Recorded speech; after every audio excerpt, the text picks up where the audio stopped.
Tadi ada yang ikut kuliah pakar nggak? Kuliah umum Ikut Bapak. ikut ya.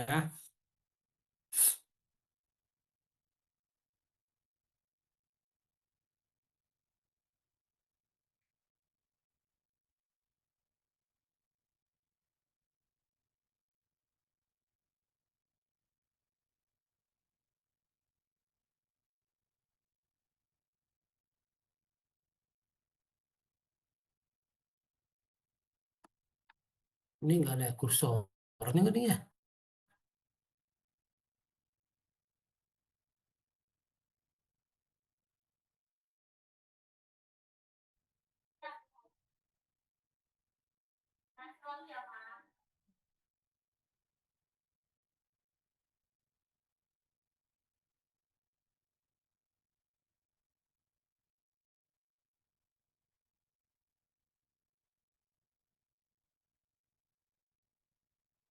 Nah ini,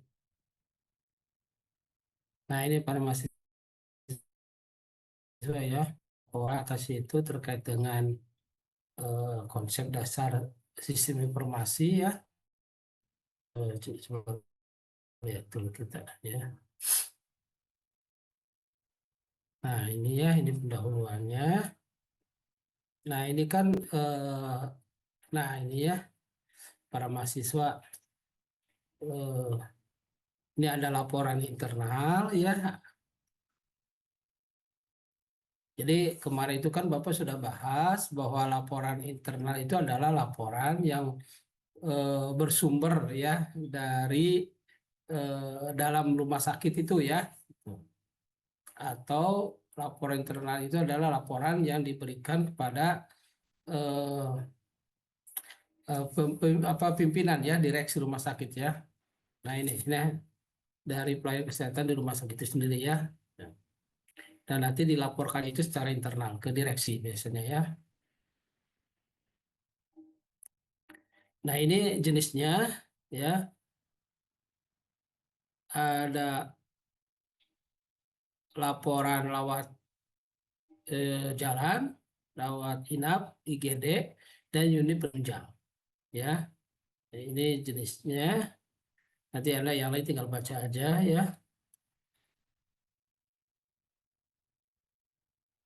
Kemudian sumber, kemarin juga sudah Bapak sampaikan ya, sumber data itu ada dua, ada data primer, ada data sekunder ya. Ini Bapak pernah sampaikan juga ya. Data primer itu ada data yang diperoleh langsung ya, yang dilakukan oleh si peneliti itu sendiri ya. Kalau data sekunder itu data itu sudah ada gitu ya. Misalnya data primer itu adalah contohnya rekam medis ya. Rekam medis itu kalau misalnya Anda eh, melakukan pengisiannya ya, itu itu berarti primer. Tapi kalau data rekam medisnya sudah ada, Anda tinggal ambil-ambil saja, itu berarti sekunder, gitu ya. Nah, kemudian ada data sekunder juga itu contohnya indeks penyakit, indeks operasi, indeks pasien dan berbagai indeks lainnya. Nah, itu kan ada di rekam medis ya. Udah ada, udah terrekam itu ya atau tercatat itu ya.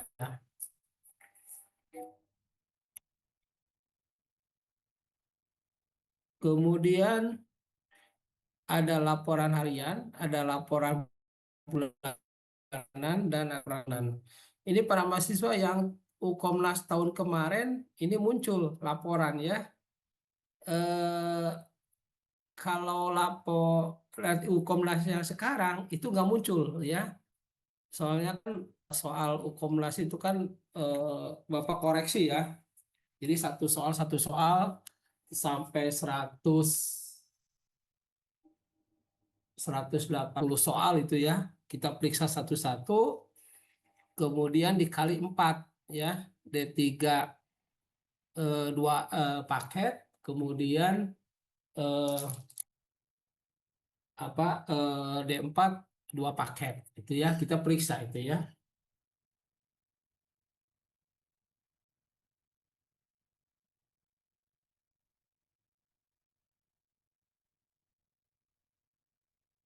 Bentar ya.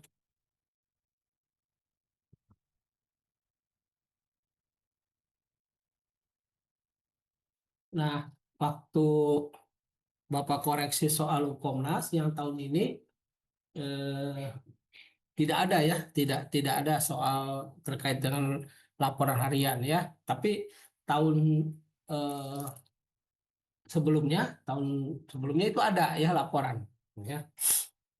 Nah, laporan harian ada laporan bulanan ya. Jadi laporan harian itu laporan yang dibuat per hari itu ya.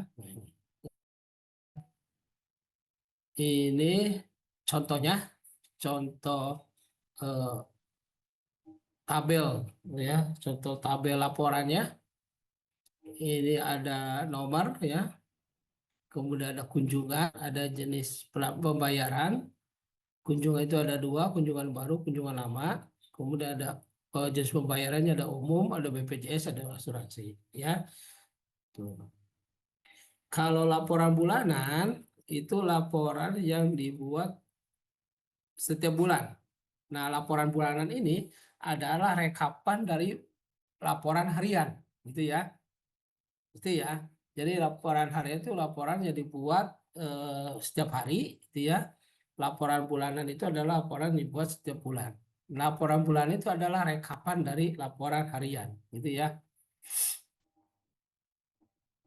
Ini contohnya ya, tabel laporan bulanannya. Misalnya eh, laporan bulanan rawat inap di rumah sakit X misalnya ya. Pasien masuk, pasien keluar ya. Ini ada jumlahnya berapa, satuannya, apakah persentase ya atau apa gitu ya. Kalau ini kan orang gitu ya. Kemudian bulan sebelumnya kenaikan atau penurunan ya. Nah, sekarang berapa jumlahnya, kemudian bulan sebelumnya berapa, apakah ada kenaikan atau penurunan. Misalnya ya pasien masuk misalnya 150, sekarang tahun kemarin misalnya 200, berarti ada penurunan gitu ya. Kemudian begitu juga pasien keluar itu ya. Ini pasien meninggal sebelum 48 jam, sesudah 48 jam ya. Ini adalah contoh terkait dengan laporan bulanan. Kemudian jumlah hari rawat ya, ini nanti sama Bu Ayu kemungkinan ya, jumlah pasien pasien dirawat per hari, rasio pemakaian tempat tidur ini BOR nanti mungkin sama Pak Ari ya. Kemudian Avelos, PTO ya. Nanti juga ini sama Pak Ari sekalian dengan latihan apa perhitungannya. Nah, kemudian laporan tahunan. Nah, laporan tahunan itu dibuat per tahun gitu ya. Nah, laporan per tahun laporan tahunan itu adalah rekapan dari laporan bulanan gitu ya. Nih ya. Ini nah, laporan ini bisa internal, bisa eksternal gitu kan ya. Itu dilaporkannya. Kalau internal itu ke pimpinan rumah sakit, kalau eksternal itu ke Kementerian Kesehatan, gitu ya.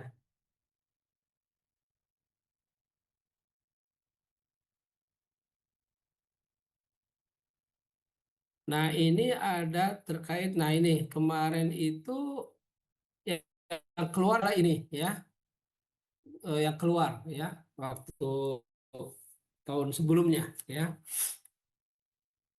Ini Anda harus hafal ya bahwa laporan itu ada berapa? Tiga, empat, lima, ada lima ya, ada lima laporan.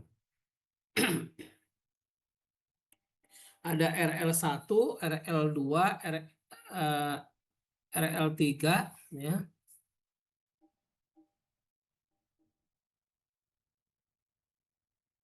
Ada RL4A, RL4B dan ada RL5 ya. Nah, ini nih. Nah, ini ya. RL1 itu apa? RL1 itu adalah kaitan dengan data dasar rumah sakit ya. Tahun kemarin ada ini ya. Jadi biasa soalnya pinyet, kemudian pertanyaannya data RL1 itu adalah data apa gitu ya. Nah, itu harus diingat ya. Itu data dasar rumah sakit. RL2 itu data ketenaga ketenagaan rumah sakit ya. SDM ya. Kemudian RL ketiga itu data kegiatan rumah sakit yang terdiri. Nah, ini banyak RL 3 ya. Ada 15 ya. RL 3.1 itu tentang pelayanan rawat inap. RL 3.2 pelayanan rawat darurat. RL 3.3 kegiatan kesehatan gigi dan mulut ya. RL 3.4 kegiatan kebidanan ya. RL 3.5 ya itu kegiatan perinatologi. RL 3.6 kegiatan pembedahan ya. RL 3.7 kegiatan perinatologi ya. Kemudian RL 3.8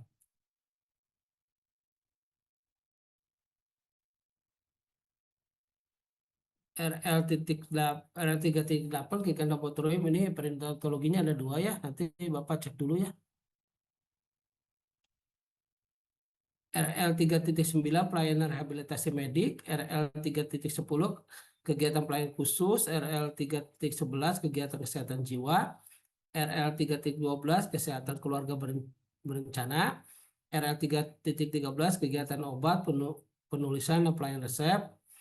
RL 3.14 kegiatan rujukan. RL 3.15 cara pembayaran ya. Itu RL 3. Kemudian RL 4A itu data morbiditas pasien rawat inap. RL 4B itu data morbiditas pasien rawat inap, rawat jalan ya. Kemudian RL 5 data bulanan. RL 5.1 pengunjung rumah sakit. RL 5.2 kunjungan rawat jalan. RL 5.3 data 10 besar penyakit rawat inap. RL 5.4 data 10 besar penyakit rawat jalan ya. Nah, ini ada cara pengisiannya, nanti silakan lah ya. Ada tata caranya di sini ya.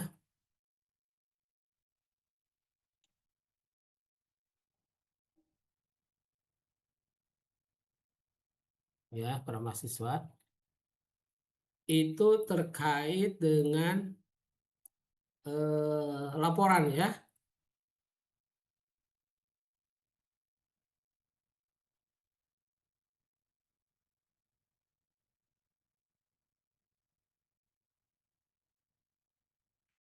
Ada yang ditanyakan sebelum Bapak lanjut ke sensus?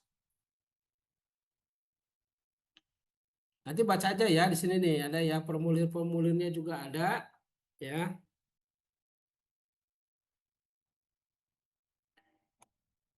Ini nanti eh, ketika Anda praktek di puskesmas, Anda belum ya praktek puskesmas ya?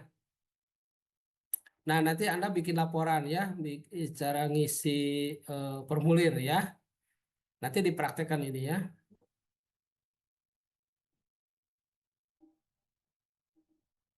Atau nanti sama Bu Ayu deh prakteknya di lab ya. Nanti Bapak sampaikan ya setelah setelah UTS saja ya.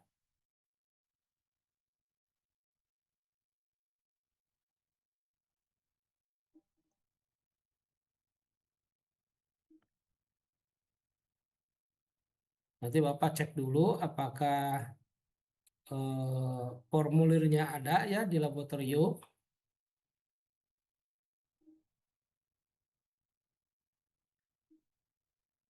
Ya, para mahasiswa itu ya. Ya, bisa aja nanti ujian prakteknya itu ya. Bisa aja ya. Kemudian Bapak terkait dengan sensus. Nah, ini Bapak ambil dari materinya Pak Ari ya. Ini terkait dengan sensus. Sensus harian pasien rawat inap. Nah, ini para mahasiswa, sensus itu adalah sebagai dasar ya, dasar nanti untuk menghitung HP ya, hari perawatan. Kemudian itu juga nanti akhirnya sebagai dasar untuk menentukan atau menghitung bor, loss, toy, apelos itu ya. Gitu. Ini dasarnya di sini ya. Nah, uniknya para mahasiswa, waktu Bapak jadi narasumber terkait dengan sensus itu ya, itu ada di rumah sakit ya, di rumah sakit bukan di Pulau Jawa ya, di luar Pulau Jawa itu ya, eh, apa eh, di sana itu katanya untuk menentukan perhitungan berlostoy itu tidak menggunakan sensus harian ya, itu ya, itu kan manggalah itu tergantung kebijakan pimpinan rumah sakit kan ya, tapi sebenarnya gitu ya secara teori itu borlostoy itu eh, data dasar untuk perhitungan adalah menggunakan sensus harian gitu ya.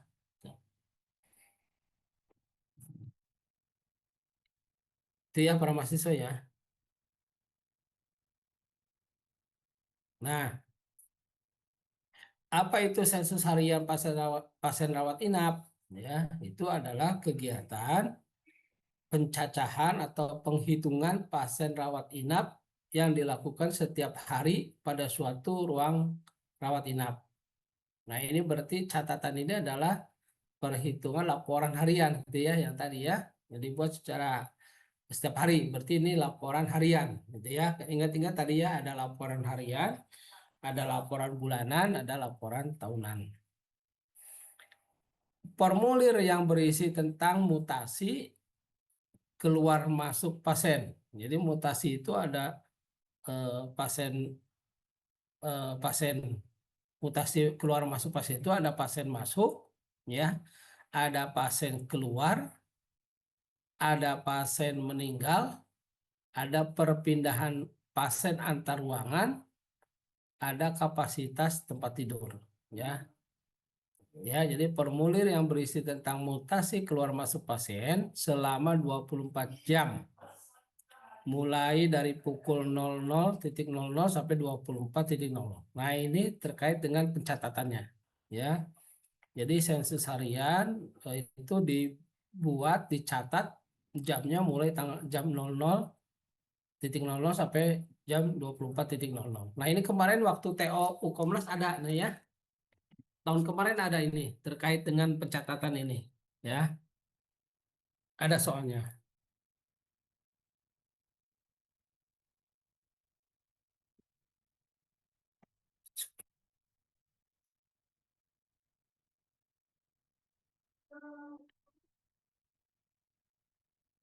Nah, tujuannya untuk apa sensus harian pasien rawat inap ya, itu untuk memperoleh informasi semua pasien yang masuk dan keluar rumah sakit selama 24 jam gitu ya.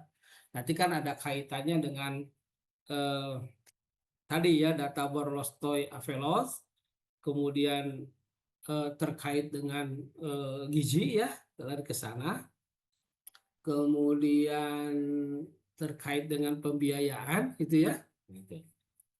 Ya, jadi harus tercatat dengan baik gitu ya. Para mahasiswa sekarang itu alhamdulillah ya, ilmu rekam medis itu kan berkembang ya, apalagi sekarang dengan elektronik gitu ya.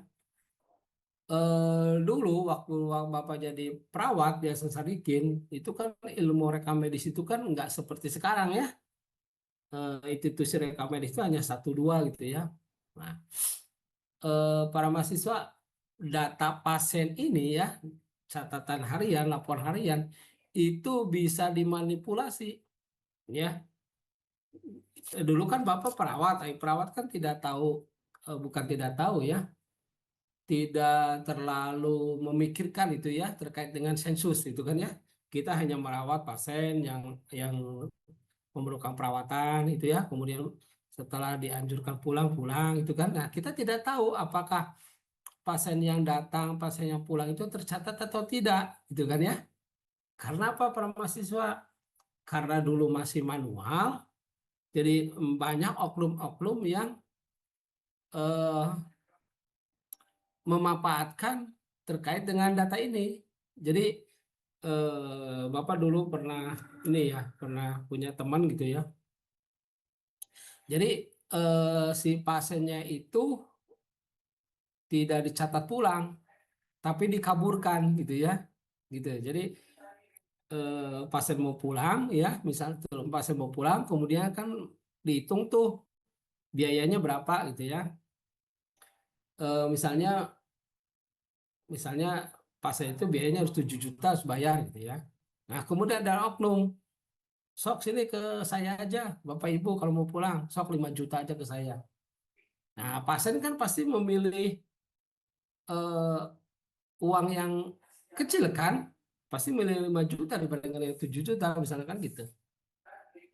Nah, itu kan tidak tercatat di rumah sakit kan. Nah, itu pasiennya diapain? Dipulangin, nah, dikaburkan ya, suruh pulang gitu ya. Jadi pasiennya itu suruh pulang. Nah, itu kan tidak tercatat. Dulu masih banyak oknum-oknum seperti itu ya. Sekarang kan nggak bisa. Apalagi sekarang dengan RME ya. Nah, kegunaannya untuk apa? Mengetahui jumlah pasien masuk, pasien keluar rumah sakit, meninggal di rumah sakit. Ya, sebentar ini baterainya habis.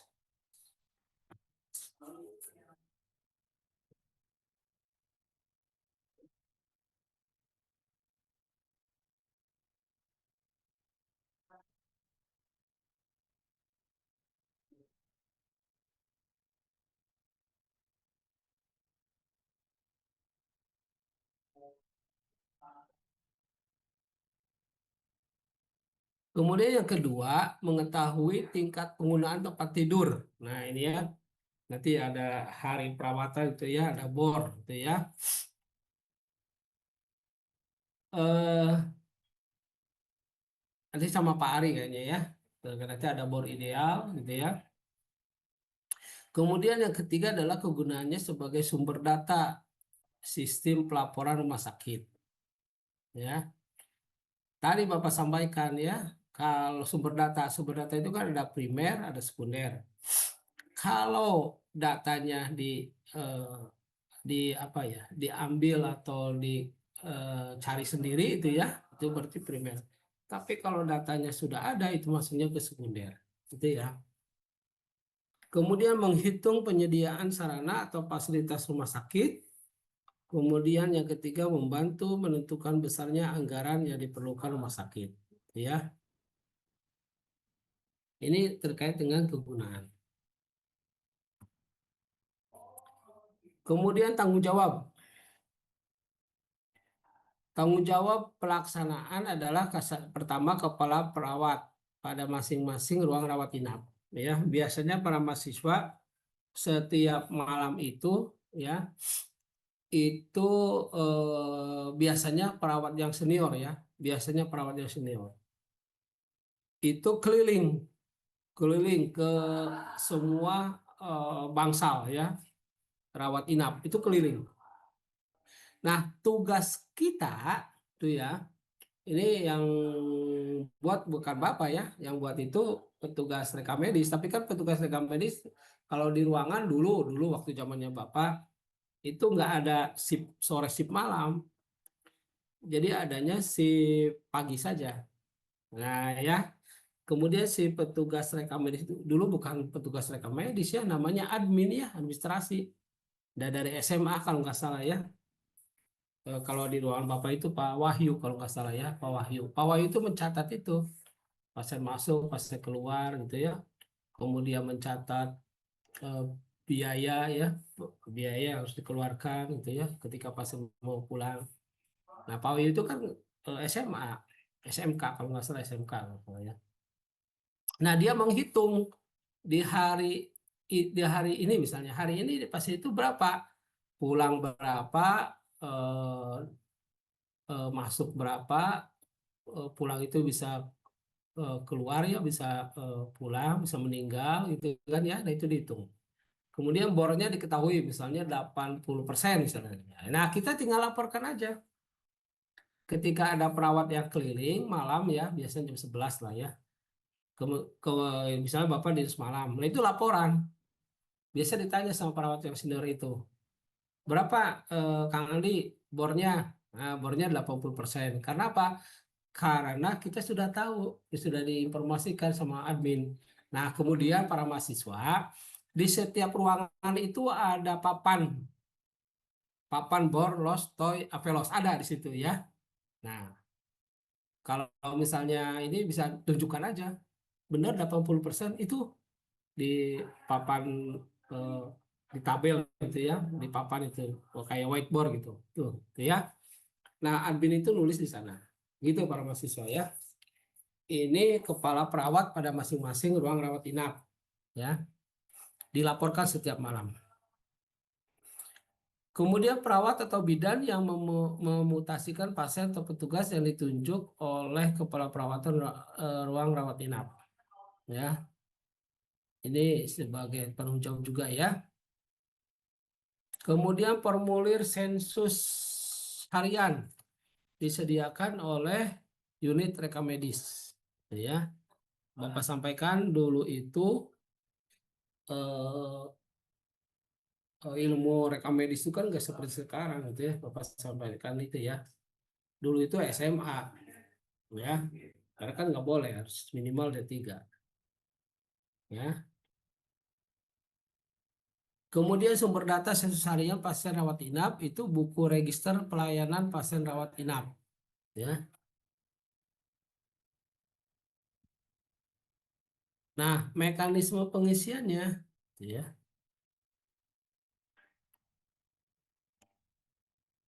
Ini adalah apa tadi sumber data sensus harian ya. Sumber data sensus harian rawat inap diisi segera setelah pasien masuk ruang rawat inap ya, pindah inter intern ya rumah sakit misalnya dari bangsal ruangan ruangan rawat inap A ke rawat inap B misalnya ya, dan keluar rumah sakit. Nah, ini harus dicatat ya. Tadi jangan sampai ada pasien kabur ya gitu. Karena tidak tercatat. Para mahasiswa sekali lagi karena dulu sistemnya nggak seperti sekarang ya. Jadi di Hasan Sadikin itu banyak sekali pasien yang kabur gitu ya. Jadi kalau ada pasien kabur misalnya ya, eh, kepala ruangan misalnya baca laporan perawat gitu ya. Bapak Anu kabur misalnya ya. Nah, itu tidak dipermasalahkan ya, nggak dipermasalahkan. Karena apa? Karena sudah biasa ya, karena sudah biasa. Karena di Hasan Sadikin itu sudah biasa pasien kabur-kabur itu ya. Jadi nggak dicari-cari ya. Wow, dicari-cari pasiennya, kemudian dicari penyebabnya apa gitu enggak ya. Karena sudah biasa ya. Nah, sekarang kan tidak boleh ya. Yang kedua, pembuatan sensus harian pasien rawat inap mulai pukul. Nah, ini Bapak sampaikan ya. Kemarin waktu TO ada ini ya. Kebetulan Bapak yang bikin soalnya ya. Dan sesudah itu dibuat resume sensus harian untuk hari yang bersangkutan. Ya, dibuatnya setiap hari. Kan ada setiap hari, ada bulanan, ada tahunan. Jika ada pasien masuk, keluar, pindah, meninggal sesudah pukul 24.00, nah, maka harus dicatat pada formulir sensus harian berikutnya. Ya, misalnya tanggal 1, ya, pasien itu ada yang masuk, ada yang keluar, ada yang pindah, ada yang meninggal sesudah pukul 24.00. Ya, misalnya 01 ya 00. Nah, itu berarti masuknya ke tanggal 2 gitu ya. Bukan ke tanggal 1, ke tanggal 2 gitu ya. Kemudian sensus harian dikirim pukul 08.00 setiap pagi ke bagian rekam medis rumah sakit atau sesuai kebijakan masing-masing rumah sakit. Nah, ini ya ada yang dilaporkannya jam 9 gitu ya.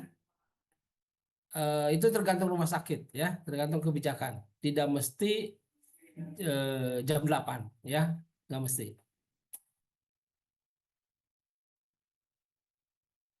Nah, ini rekapitulasi harian sensus pasien rawat inap atau RP1.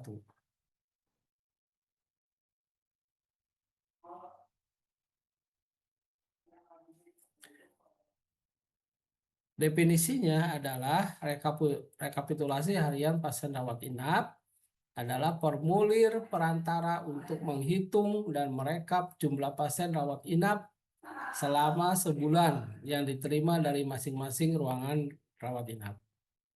Ya, tujuannya adalah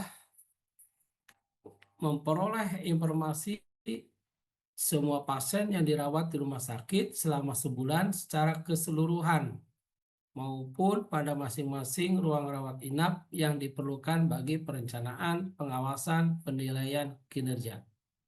Ya.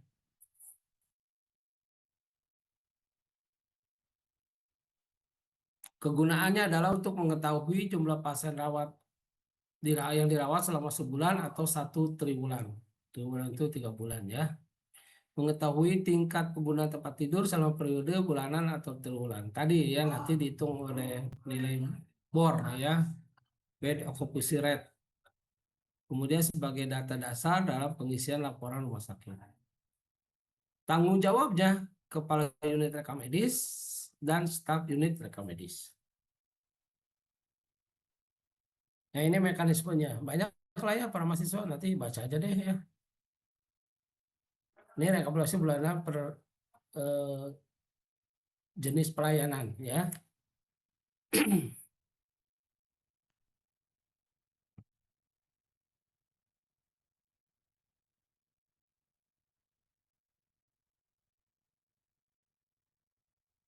Rekapitulasi bulanan per jenis pelayanan itu adalah formulir perantara untuk menghitung dan merekap pasien rawat inap setiap bulan yang diterima dari masing-masing unit rawat inap.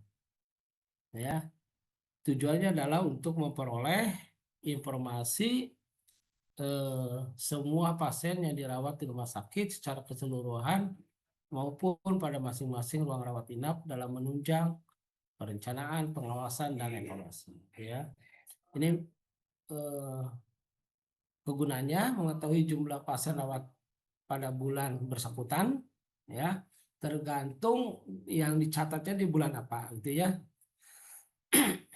Mengetahui tingkat penggunaan tempat tidur sebagai data dasar mengenai pasien dirawat pada bulan yang bersangkutan yang harus segera dikirimkan kepada direktur rumah sakit, bidang perawatan, dan unit lain yang membutuhkan. Ya, tadi misalnya unit instalasi gizi misalnya ya.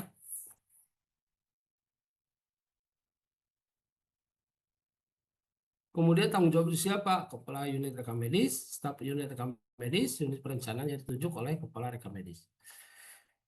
Ini mekanismenya ya.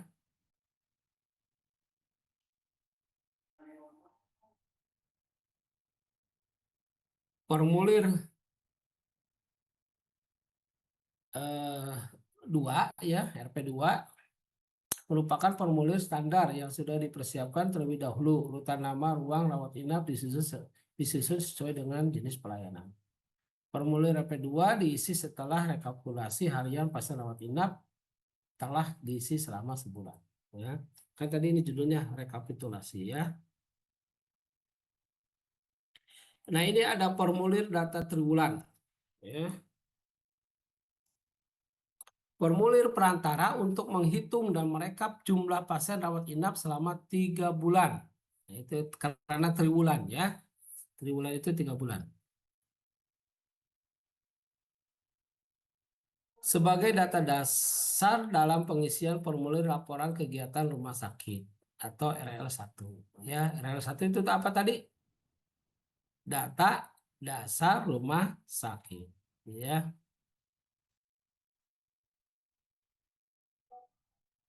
Ini alur pengisian formulir RL1 ya.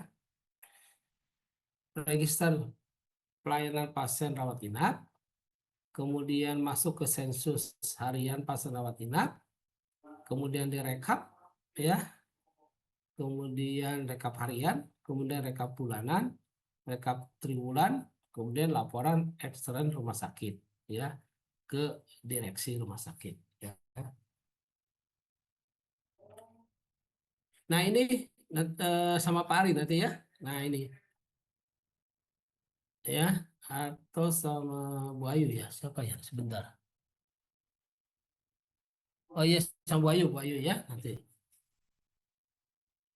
Ini ya, nih nanti kita menghitung eh, rata-rata sesuai harian, band occupancy rate tadi Bor, BTO, loss, AP loss, TOY, GDR, gross death rate, dan NDR ya. Nah ini nanti data dasarnya adalah tadi sensus harian gitu ya. Nanti bisa dihitung. Ini adalah terkait dengan mutu rumah sakit ya. Nanti disampaikan kalau bornya eh, tinggi bagaimana ya, kalau bornya rendah bagaimana ya. Itu ya Pak mahasiswa, itu aja mungkin ini nanti sama Pak Ari ya, ranah Bapak itu sampai di sensus. Oke, para mahasiswa ada yang disampaikan, ada yang ditanyakan atau cukup? Halo? Untuk si pen ya, Bapak minta data kehadiran dari pertemuan pertama sampai pertemuan hari ini ya. Baik, Bapak. Ya, nanti laporan ke Bapak, nanti Bapak isi di siaknya ya untuk menentukan atau persyaratan ikut tidaknya UTS. Itu para mahasiswa cukup? Tidak ada yang ditanyakan? Nanti Bapak materinya disampaikan ke Sipen ya. Salah satu aja ya, nanti disebar. Oke, terima kasih para mahasiswa. Kalau tidak ada pertanyaan, sekali lagi mohon maaf ya, Bapak tidak sesuai dengan jadwal ya. Kemarin Bapak sakit ya, udah janjian mau daring, tiba-tiba aduh pusing sakit kepala ya. Kemudian waktu itu setelah TOEFL ya, itu juga kayak sakit kepala gitu ya. Itu para mahasiswa ya. Terima kasih atas kehadirannya. Kita tutup dengan bacaan hamdalah bersama-sama. Alhamdulillah. Alhamdulillah, Rabbil Alamin. Terima kasih.